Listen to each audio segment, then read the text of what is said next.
Olá pessoal, tudo bem? Estamos de volta para falarmos agora sobre mais um ponto dessa nossa trajetória de um projeto de M&A. Falamos agora sobre a terceira das quatro grandes perguntas, né? Que aí é a nossa estrutura curricular deste modo. Vamos falar sobre o como, né? Mas especificamente sobre a estruturação. Como é que nós estruturamos uma operação de M&A, né? Esse é nosso objetivo nesta aula. Então a ideia aqui é falarmos sobre essa primeira parte da estruturação, que trata basicamente da importância, a importância de se estruturar bem uma operação de M&A, de combinação de negócios. Como todo projeto, a estrutura ela dá os alicerces necessários para todo o projeto, né, para tudo que você desejou, tudo que você se propôs a fazer desde a fase de concepção, né, quando você desenvolve a estratégia, quando você, né, quer colocar um caminho certo para aquele objetivo pré-definido. Então a estruturação, ela tem por objetivo não nos tirar o foco, mantermos naquela trajetória, desejada, saber usar bem os recursos, né, não perder tempo com questões aí não prioritárias, enfim. A boa estruturação, ela tende a nos conduzir bem em qualquer processo, em especial uma operação de M&A. Então, essa ideia de estruturar bem, de planejar bem, de colocar um fluxo, né, para esse processo, é medida necessária para todo projeto de M&A começar com o pé direito. Então, a ideia de olhar a estruturação como com carinho, né, olhando aí passos, né, todos os seus pit stops, né, onde que a gente vai dedicar recursos, atenção, tempo, então, como é que a gente vai estruturar bem uma operação de M&A? Então, nós temos normalmente três grandes momentos dessa fase, que são os momentos, né, de negociação, o momento da estruturação em si, a parte mais contratual, né, mais investigativa e contratual, e a parte final de implementação. Então a ideia desta e das próximas aulas é trazer vocês para esse fluxo, né, de estruturação de uma boa operação, de M&A. É claro que as outras matérias mais adiante, os outros módulos, vão trazer desenvolvimento de cada ponto que nós vamos trabalhar hoje. Então, como vocês sabem, né, de forma introdutória, a gente está lançando aí mão de todos os assuntos primordiais para que todos saibam começo, meio e fim de uma operação de M&A. Então, tudo começa com uma boa negociação. Por que que nós falamos isso? Porque negociar é tudo, né, pessoal? Nós temos aí interesses que não são convergentes. Muitas vezes nós precisamos, né, ter o desenvolvimento de um relacionamento, de uma confiança, nos aproximar muitas vezes de uma parte desconhecida, às vezes um concorrente, tirar um pouco dessas barreiras iniciais e se propor a fazer os primeiros contatos. Lembrando que o crescimento inorgânico, ele não é tão natural quanto as pessoas imaginam. O natural é o crescimento orgânico, né? Olhar para si, olhar para os seus diferenciais competitivos, os seus ativos, os seus talentos e a partir daí desenvolver, né, toda a eficiência em cima desses valores internos. O crescimento inorgânico, por contrário, você precisa necessariamente de relacionar-se com terceiros, olhar para fora, ver o que pode ser acoplado ao seu negócio e, claro, tirar as melhores sinergias dessa soma, né, dessa combinação. E aí nós temos na negociação um ponto muito importante que é o que se chama de due diligence, né? Vamos aqui olhar, né? Cuidado aí sempre com a grafia, né? Due diligence é uma expressão bastante conhecida para quem trabalha em M&A, que pode ser traduzida como processo de auditoria, né? Um processo de investigação, de levantamento de riscos, né? Uma vez que você tem lá um valuation, né? Uma ideia de quanto vale uma organização, está na hora da gente olhar de verdade quais são os riscos, aquilo que baixa o valor, aquilo que ou até aumenta o valor daquele valuation inicial.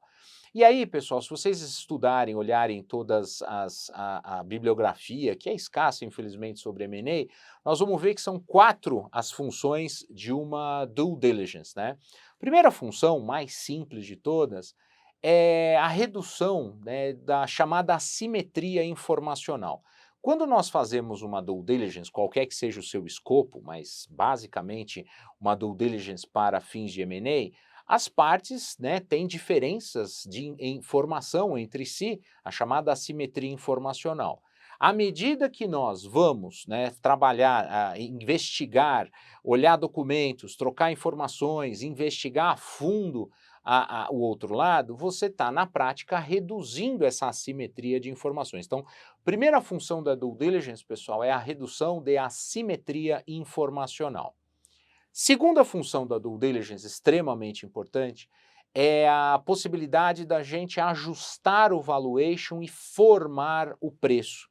Vocês viram, né, e veremos em vários módulos e aulas, em que nós vamos ter uma ideia de valor, esse valor, né, vai ser ajustado ao longo da due diligence à medida que as informações forem saindo e sendo confirmadas. Então, qual é a segunda função da due diligence? É transformar ou ajudar a formar o preço. Então, a redução de assimetria informacional e ajudar na formação do preço, né, que vai ser pago, né, o preço do negócio, do M&A. Terceira função da due diligence, bastante importante aí para nós, que é ajudar a construir a estrutura contratual do próprio M&A. Vocês vão ver em vários módulos e aulas as cláusulas, né?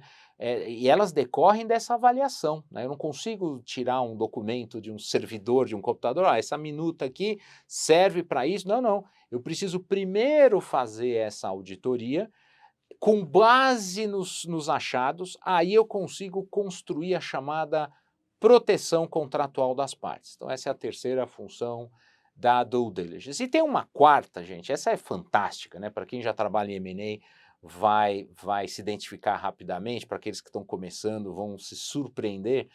A quarta função, que é uma função que pouco se fala, é normalmente uma função especificamente para o vendedor, para a empresa vendedora. Por que isso é relevante para o vendedor?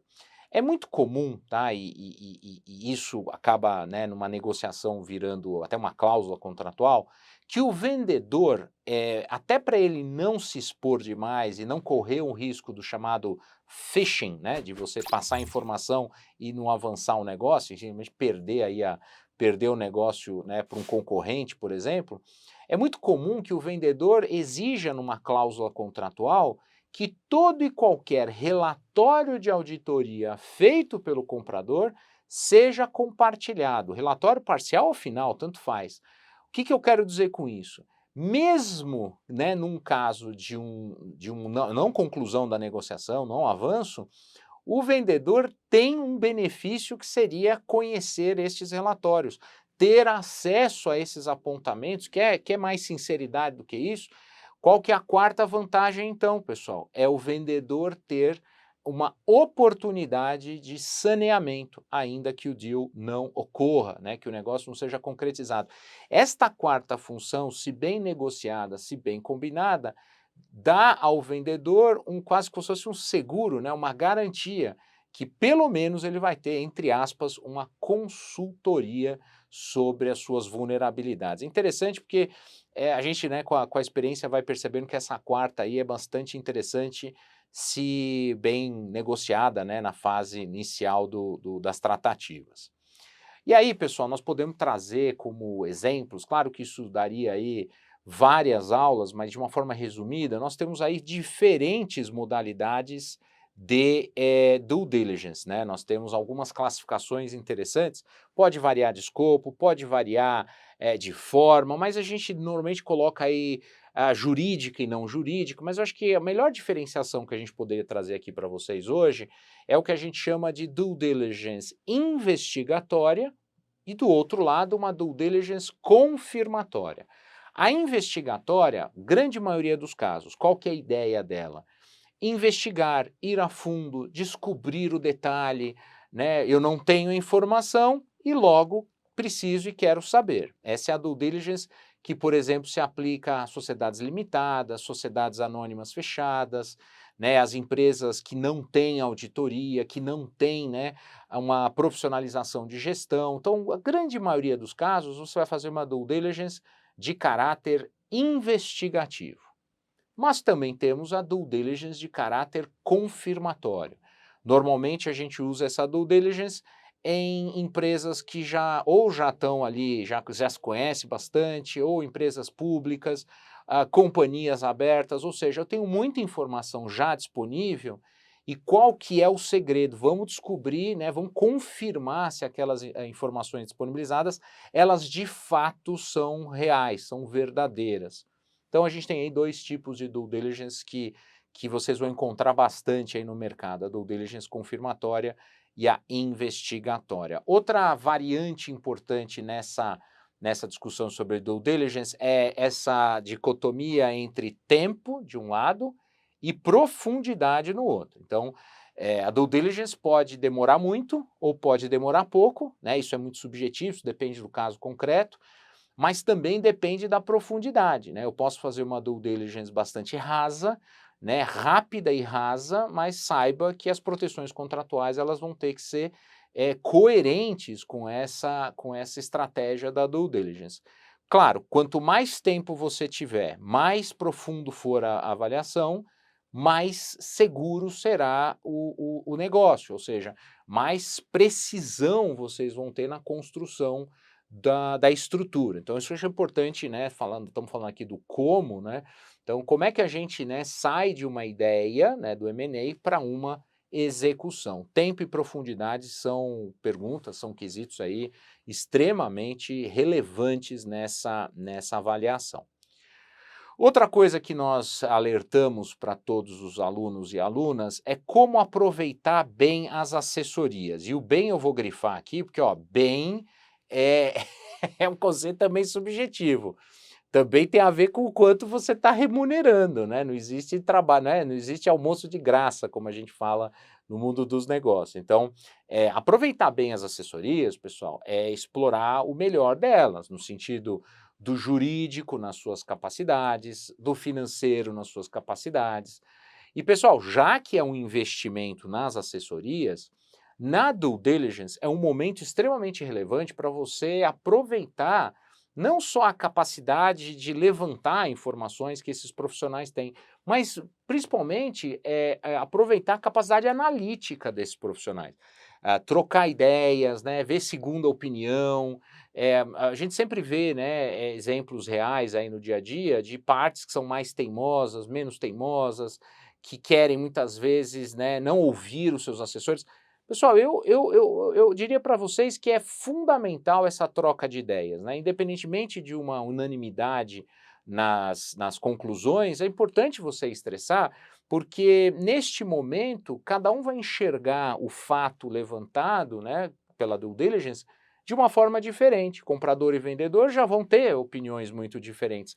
Assessorias podem ajudar vocês a, inclusive, interpretar melhor esses achados, né?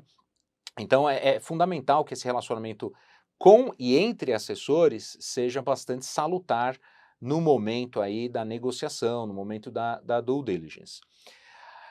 Muito importante, principalmente na atualidade, em que a gente tem visto empresas grandes, né, empresas, né, grupos econômicos, muitas vezes desorganizados, né, é fundamental a organização da documentação e o fluxo que essas informações vão ter entre as partes e seus assessores. Claro que antigamente nós tínhamos, né, o chamado data room, né, a sala de documentos física, né, pastas, né, um negócio assim, os mais antigos e mais antigas vão lembrar, extremamente precário, cujo acesso era difícil, era físico, controles, né, muito precários, principalmente controle de segurança dos documentos, né, já tínhamos casos pitorescos, né, de documentos extraviando, sendo furtados da sala, coisas assim bem complicadas. Agora a gente está com possibilidade de fazer isso de forma digital, ambientar num data room virtual, né, colocar acesso, senha, controle. Então existe toda inclusive uma indústria que foi desenvolvida para ajudar a organizar melhor a documentação. E um alerta aqui, hein, pessoal, para quem já viveu due diligence sabe que A organização documental pode causar uma desorganização na empresa. Então, assim, eu vou gastar tempo organizando o documento e a empresa não está operando. Então, isso é cuidadoso porque essa atividade de organização de documentos e fluxo informacional, ela precisa ser muito bem organizada, precisa ser muito bem calibrada. Primeiro, para ela funcionar. Segundo, para ela não perturbar desnecessariamente a empresa-alvo, principalmente. E aí a gente tem aí uma discussão muito grande sobre controle, né, dessa sala, dessa troca de informações. É muito importante que você dedique tempo e recursos para a gestão documental, porque é ela que vai nos ajudar, vocês vão ver nas próximas aulas, instrumentalizar bem as proteções contratuais. Eu preciso ter as evidências. Existe uma frase bacana em M&A que é: tudo que eu vi na due diligence entra no preço, e tudo que eu não vi na due diligence, ou não consegui ver, passa a ser proteção do preço. Essa é uma expressão aí que se usa muito, e é toda a verdade, e aqui a gente vai descobrir. Então, não vamos desprezar o que a gente está levantando, documentos que aparentemente não têm valor algum no primeiro momento, podem ser fundamentais mais adiante nessa construção do deal, né, do negócio como um todo. Então essa organização documental é fundamental para a gente se proteger, né, proteger os clientes, proteger as partes envolvidas. E aí, pessoal, atenção sempre aos custos, né, porque essa é uma fase que pode ser bastante custosa. Ela pode demorar muito, né, ser muito custosa, não deveria ser tão custosa, mas ela também não deveria ser tão colocada de forma relapsa, né. A atenção que a gente tem que ter na due diligence, ela é fundamental. Existe sim um investimento a ser feito, financeiro e de tempo, e a gente tem que tomar muito cuidado com as chamadas intercorrências. Por exemplo, documentos que vão, informações que não vão, controle, né, de Q&A, né, perguntas e respostas. É nessa fase, por exemplo, que não é uma troca simples de informação e documentos. As partes começam a perguntar: não entendi aqui, não entendi ali, está faltando página, tem que atualizar. Então existe uma interação, e essa interação pode gerar uma série de intercorrências. Às vezes a negociação é paralisada, né, ela surge uma outra oportunidade, as partes param.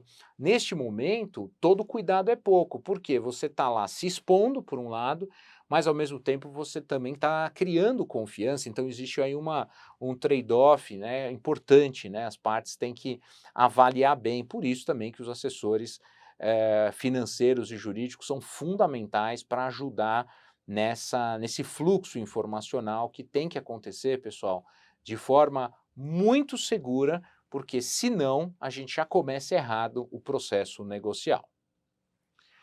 A nossa missão nessa aula, pessoal, é falar bastante sobre due diligence, né? A due diligence, que é o início, a primeira parte da negociação, em que as partes vão intercambiar documentos, informações e ter aí uma gestão documental para que isso sirva de aparato, né, de base para a construção da documentação, né, de todo o arcabouço, né, contratual que vai ser o alicerce da operação como um todo.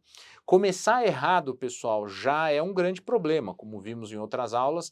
A due diligence mal conduzida, ela representa sim uma das grandes causas de insucesso nas operações de M&A no mundo inteiro. Então, por que não começar com o pé direito? Ficamos por aqui por enquanto, pessoal. Queria de coração agradecer a todos e a todas e nos vemos numa próxima, pessoal. Até mais.